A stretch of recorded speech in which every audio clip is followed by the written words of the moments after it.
Xin chào tất cả mọi người, chào mừng mọi người đến với kênh YouTube của mình Crochet by Trang My. Và trong cái video ngày hôm nay thì mình sẽ hướng dẫn các bạn cách để móc một cái dây quai túi như thế này nhá. Nó cũng khá là đơn giản thôi. Cái dây này nó cũng khá là dày và chắc đấy ạ.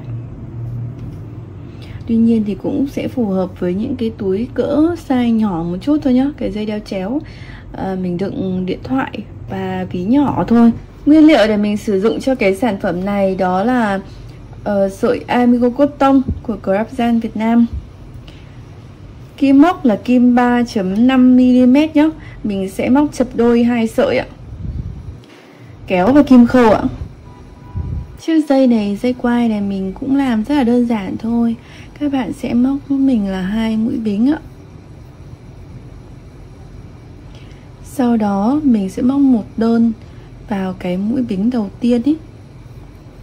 Mũi thứ hai từ kim móc.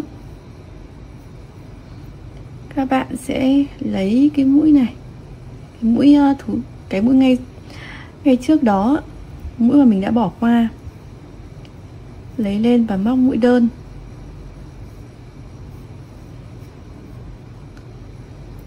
Sau đó thì mình sẽ luồn dây vào vị trí này đây.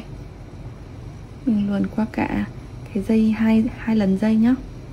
Và sợi chập 2 thì sẽ là 4 dây. Một đơn tương tự và mũi nó như thế này. Quay đầu lại,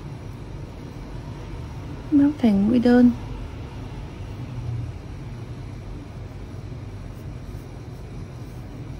Cứ tương tự như vậy, rất dễ thôi.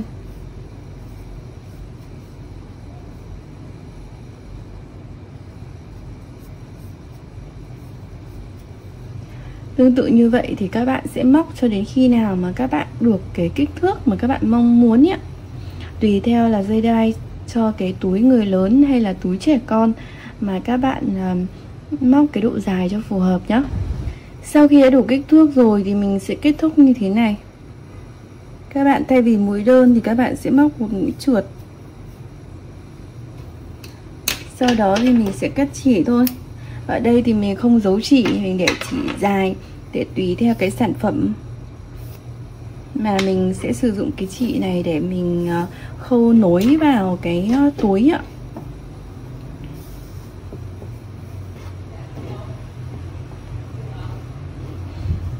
Trông giống cái dây chạc nhỉ. Và như vậy thì mình đã hoàn thiện xong cái dây làm quai túi này rồi nhá. Quai đeo chéo, túi nhỏ thôi. Chúc các bạn thành công nhé. Và đừng quên like, share và subscribe kênh YouTube của mình Crochet by Trang My nếu các bạn thích những cái video của mình. Cảm ơn các bạn rất là nhiều ạ.